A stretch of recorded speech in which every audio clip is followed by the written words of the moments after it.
You may be happy, and in the middle of being happy you say, my God, I'm happy. That disconcerts some people, because the minute they begin to know that they're happy, it starts to disappear. They wonder how long they're going to keep it.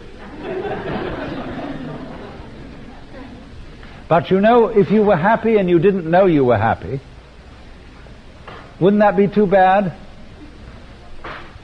There'd be, as it were, nobody home to enjoy it. See, knowing that you know is like singing in the bathtub.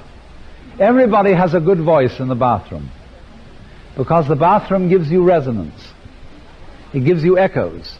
It amplifies the sound in the same way as a great cathedral amplifies the sound of a choir. And so in just that way we have, as it were, an echo system inside our skulls, so that we know when we are happy, we know when we are sad, and when we exist, we know we exist.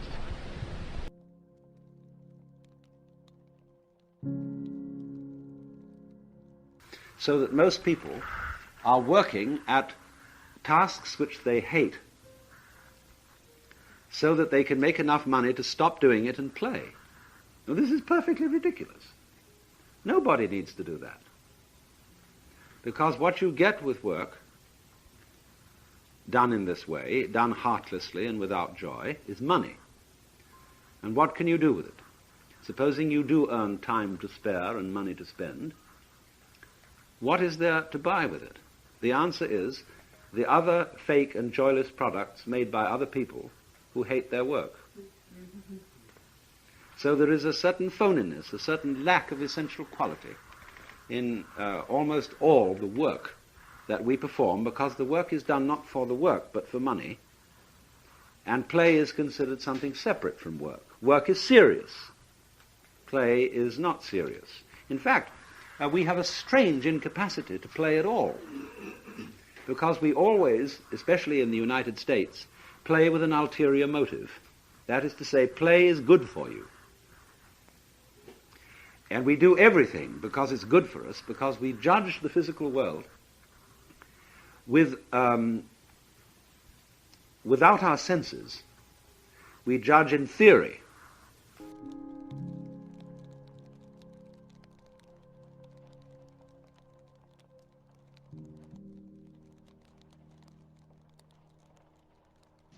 We might say the point of the individual is simply that he contributes to the welfare of the race. And the point of the race is that it reproduces itself, to reproduce itself, to reproduce itself, and keep going. Now that isn't really a point at all. That's just fatuous. Surely the race keeps going because going is great, because it's fun. And if it isn't, and never will be, then there's no point, obviously, in going. I mean, looking at it from the most hedonistic standpoint. But then when we come to the question, what is fun? What is the joy of it? Again we come down to something that can't very well be explained in the ordinary language of meaning, of leading to something else. And this, I think, becomes preeminently true if we think of it in theological language, that the meaning of life is God.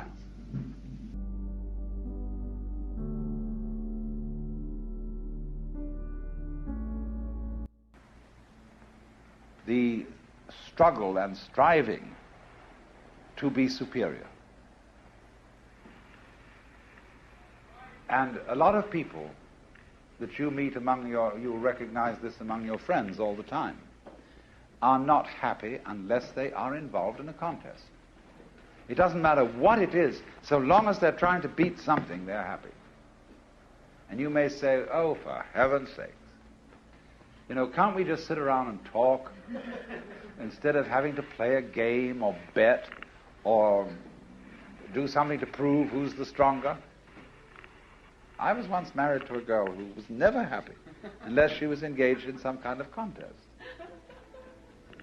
Well, of course, I had a game that didn't look like one. And so it was a very superior game, just because it didn't look like one. But it was a form of the game, my game's better than yours.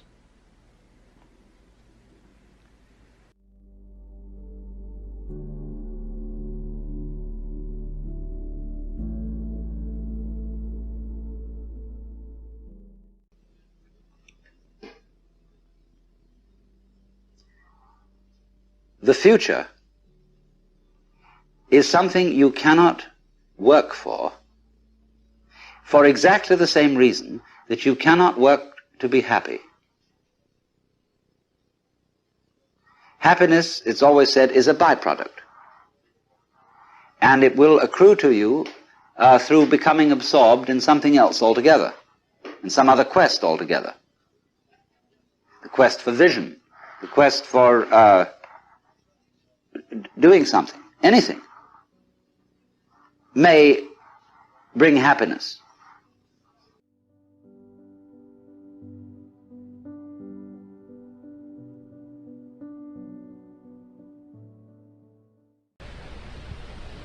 So imagine a world in which there isn't any worry. There will be disasters, but you won't know it's going to hit you. But we have figured out how to beat that world, how to last longer and to be more smart than any other creature on earth. But the price is anxiety. The price is lying awake nights. The price is having an ego.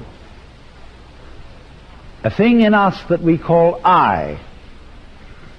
My self, a compound of all the memories that we have of our experiences, a history.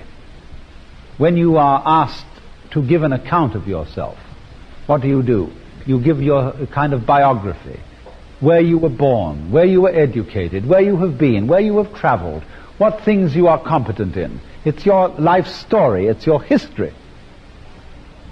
And we learn to identify ourselves with our history. And that is a series of symbols representing the actual events through which we have passed in our lifetime. And that history is something with which we fervently identify ourselves. But all histories come to an end.